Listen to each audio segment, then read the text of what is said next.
Welcome to another deep dive. I'm Mark Buzz, and today we're going to be talking about something that's a little creepy. Yeah, maybe a little too close to home for some of you out there listening. We're talking about rats, specifically rats in your car engine. Now, you might be thinking, rats in my engine? No way, that's crazy talk. But trust me, it's a lot more common than you think. I've brought in Anna Buggs, our resident expert on all things creepy crawly, to help us break down this topic. So, why does this happen? How can you tell if you have a problem? And most importantly, what can you do about it? Buckle up, folks. It's going to be a wild ride. So let's start with the why. Why on earth would a rat want to make a home in your car engine? Well, it's actually pretty simple. They're looking for warmth, shelter, and a potential food source. And your car engine, especially as the weather gets colder, it offers all of those things in a nice, neat little package. Okay, so you're telling me that even if my car is sparkling clean, Mm. a rat might still decide to move in. Absolutely. It's not about dirt. It's about finding a safe and cozy place to nest. Right, that makes sense. I guess my car, parked in the garage, could seem like a pretty sweet deal to a rodent looking for a winter treat. Mm. But wait a minute, they're not actually eating the engine, right? No, not the engine itself, but think about it, even small crumbs. Spilled drinks, those can attract insects. And insects, well, those are a tasty snack for a hungry rat. Oh, I see. So even something as simple as a little spilled coffee could be the start of a rat problem. Exactly. Okay, so now I'm officially paranoid. How can I tell if I've already got some unwanted guests under my hood? Well, the most obvious sign is droppings, those little black pellets. But there are other clues, too. Like what? Keep an eye out for shredded nesting materials. Little bits of fabric, paper, maybe even leaves, tucked away in corners of the engine bay. Okay, I could see that. And definitely be concerned if you see any chewed wires. Chewed wires. Rats love to gnaw on things, and unfortunately, your car's wiring can be a prime target. Oh man, that sounds like a recipe for disaster. Not to mention a potential fire hazard. And I'm guessing that weird funky smell in my car isn't just my gym bag, huh? You're catching on. If you notice a strong, ammonia-like odor, that's a telltale sign of rat urine or droppings. Ugh, that's just lovely. It's not only unpleasant, but it can also be dangerous to your health. Okay, so let's say I've done a thorough inspection, and I'm pretty sure I have a rat situation. Yeah. What are my options? Can I try to tackle this myself, or should I just call in the professionals right away? Well, the first step, no matter what, is a thorough cleanup. You want to remove any nesting materials, droppings, anything that might belong to a rat, and don't just sweep it away. Right. It's crucial to disinfect the area as well. This helps to eliminate pheromones, which are basically invisible chemical signals that rats use to communicate. Pheromones, that's wild. So even if the place looks clean, the rats can still sense that they were once welcome there. Exactly. Wow, it's like an invisible welcome mat for rodents. Huh, that's a good way to put it. So yeah, make sure you use a good disinfectant and cover all the areas where the rats have been active. Got it. So we've done the initial cleanup. Now what? Now you can start thinking about some DIY solutions. Okay, like what? Traps are a classic for a reason, but placement is key. Placement. Yeah, think about where the rats are most likely to travel. Near food sources, along walls, or near any potential entry points. So it's like a game of rodent chess. Exactly. And what kind of bait works best? Is peanut butter still the gold standard? Peanut butter is a good option, but you can also try things like cheese or even bacon. Ooh, bacon. Now you're talking. It's all about finding what your unwelcome guests find irresistible. So we've got traps strategically placed and baited. What else can we do? What about natural repellents? I've heard that peppermint oil can be quite effective. That's a great one. Peppermint oil is a natural and effective way to deter rats. Okay, how does that work? The strong scent overwhelms their sensitive noses, and they find it very unpleasant. So I just soak some cotton balls in peppermint oil and place them around the engine bay. Exactly. That's a great tip. I love the idea of using a natural solution. And it will leave my engine bay smelling minty fresh. What about those ultrasonic devices I've seen advertised? Do those actually work? They can be effective, but the research is a bit mixed. Some people swear by them, others find them less reliable. Okay. It might be a good option to try if other methods haven't worked. Got it. Now, what about those stronger, more pungent odors, like ammonia or mothballs? I would advise caution with those. While they can be effective repellents, they can also be toxic. Right. Good point. So if you choose to use them sparingly and in well-ventilated areas. Safety first. Now, what about taking a more proactive approach? Is there anything we can do to physically block rats from getting into the engine bay in the first place? Absolutely. You can try to rat-proof your car. Rat-proof my car. I like the sound of that. One way is to cover any vents or potential entry points with a fine wire mesh. It won't be foolproof, but it can make it a lot harder for rats to find their way in. Right. So it's like adding an extra layer of security to your vehicle. Exactly. All right, so we've covered cleaning, traps, natural repellents, even those ultrasonic devices. But at what point should we just throw in the towel and call in the professionals? That's a good question. If you've tried all of these DIY methods and you're still seeing signs of rats, or even worse, you're starting to notice damage to your engine, it's definitely time to call in the experts. Makes sense. A professional pest control service has the experience and the tools to handle even the most stubborn infestations. Okay, so we know when to call in the pros. But what about when you're not even sure if you have a problem? Can a professional help with that too? Absolutely. A professional can inspect your car, identify any potential issues, and recommend the best course of action. Okay, that makes a lot of sense. Now, before we move on to prevention, I remember you mentioned something about soy-based wiring harnesses earlier. Ah, yes, the soy-based wiring.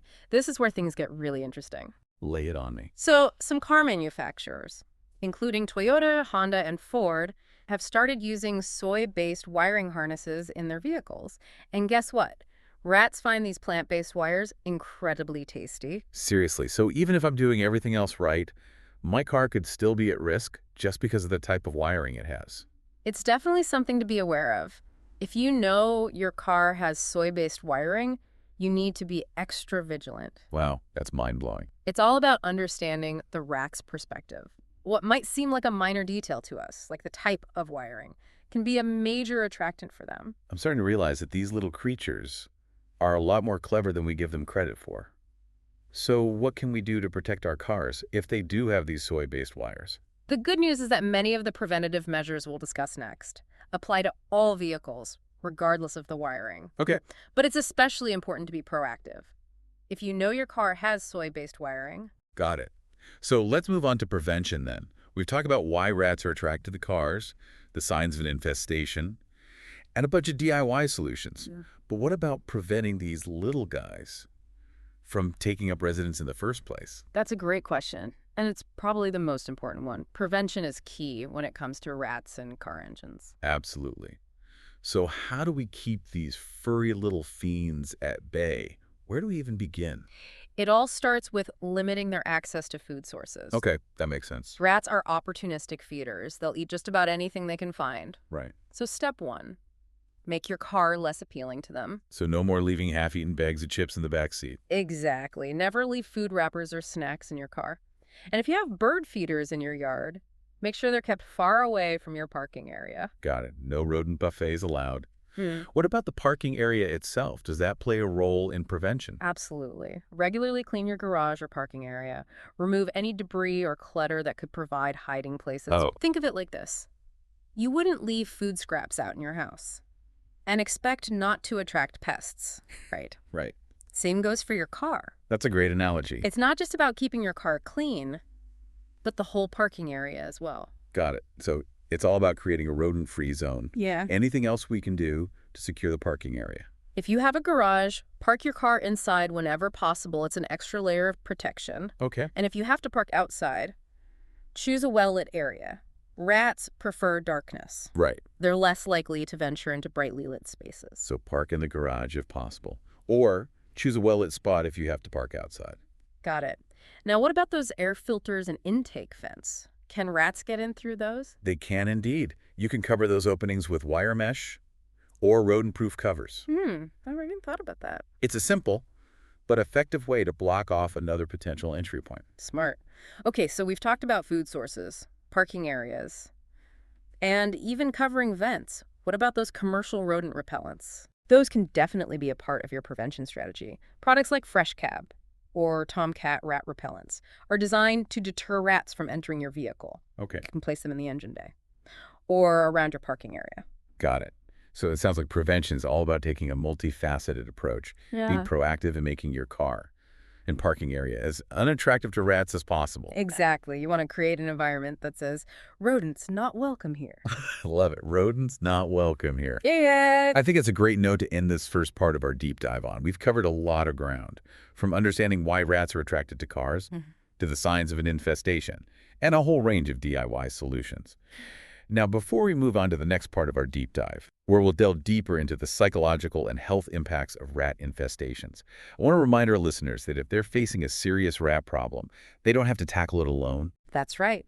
Our friends at Simple Pest Management are here to help. They are the experts when it comes to all things pest control, and they can provide professional solutions for even the most stubborn infestations. So if you're feeling overwhelmed or just don't want to deal with it yourself, reach out to Simple Pest Management. They've got you covered. And don't forget to follow Simple Pest Management on social media for more helpful tips on pest prevention. We'll be back soon to continue our deep dive. But before we go, we would love for you to follow and like us if you enjoy this type of content. See you in part 2. See you then. You know, we've been talking about all the practical stuff, like how to get rid of rats and everything. It's got me thinking about something we don't always talk about. The psychological impact of having these creatures in your car. Yeah, that's true. I mean, your car is it's your personal space. You know, you feel safe and comfortable there. To find out you've been sharing that space with rats, it's got to be unsettling, to say the least. Exactly. It's almost like a violation of your personal space. Right. And it's not just the ick factor either. There are real health concerns, too. Absolutely. Rats carry diseases that can be transmitted to humans. So we need to take this seriously. Yes, definitely. Their droppings, their urine, even their saliva, it can contaminate surfaces in your car, putting you and your passengers at risk. Okay, so what kind of diseases are we talking about here? Well, some of the more common ones are leptospirosis, salmonellosis, and even hantavirus. That sounds pretty serious. They are. They can cause a whole range of symptoms: fever, chills, respiratory problems in severe cases, even kidney failure. Yikes. And it's important to remember that children and pets, they're even more vulnerable. Right, because their immune systems aren't as strong. Exactly. So this is definitely not something to take lightly. No, it's not. So when we talk about rat infestations, it's important to consider all the angles, the practical aspects of getting rid of them, but also the psychological and health impacts. I think that's a great way to put it. It's about getting your car back to being your safe space. Right, and knowing that you and your loved ones are protected from potential health risks. Exactly. So what's the best course of action if you think you might have a rat problem? Well, if you've tried the DIY methods we talked about earlier, and you're still seeing signs of rats, or if you're just feeling overwhelmed by the whole situation, it's definitely time to call in the professionals. I agree. Sometimes it's just better to leave it to the experts. Right, a professional pest control service has the experience and the tools to handle this safely and effectively. Exactly. They can identify the source of the infestation, eliminate the rats, and help you prevent them from coming back. And we've already mentioned Simple Pest Management, but I think it's worth mentioning them again. Absolutely. They're a fantastic resource, they're committed to customer satisfaction, and they prioritize environmentally friendly methods whenever possible. So if you're dealing with a rat problem, definitely check them out. I couldn't agree more. Well, we've covered a lot of ground in this part of our deep dive. We've explored the psychological and health impacts of rat infestations. And we've emphasized the importance of seeking professional help when needed. Right, it's all about being informed and proactive. Now, before we move on to our final part, where we'll reflect on our journey and leave you with some final thoughts, I want to take a moment to thank our listeners for joining us on this adventure. Yes, thank you for being here with us. We appreciate your curiosity and your willingness to dive deep into this sometimes unsettling topic. We'll be back soon with the final part of our deep dive into the world of rats and car engines. See you then. Welcome back to our deep dive into the world of rats and car engines. It's been quite a journey. We've covered so much ground. We have.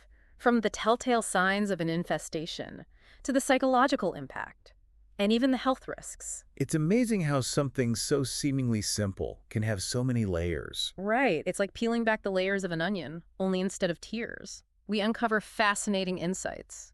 Huh? I like that analogy. Yeah. And who knew that some cars are basically driving around with rodent buffets thanks to that soy-based wiring? Seriously.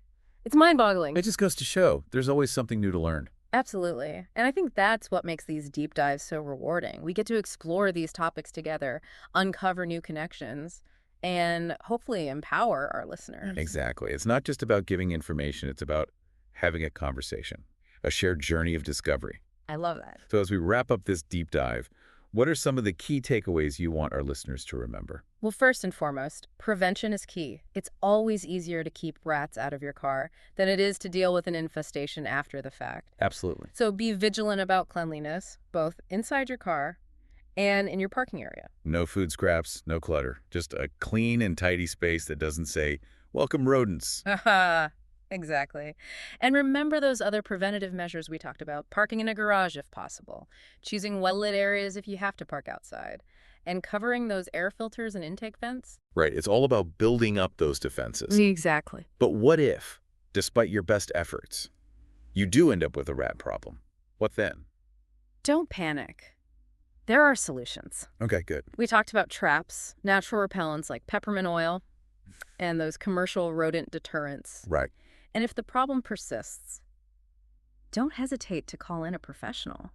Like our friends at Simple Pest Management. Exactly. They have the experience and the tools to handle those tough situations. So if you're feeling overwhelmed, or you're just not sure where to start, reach out to them. They're a great resource. Well, we've reached the end of our deep dive. I hope our listeners have found it insightful. Me too. It's been a great conversation. And to our amazing listeners, thank you for joining us. Yes, thank you. Remember, knowledge is power, Stay curious. and never stop learning. We'll see you on the next deep dive. See you then.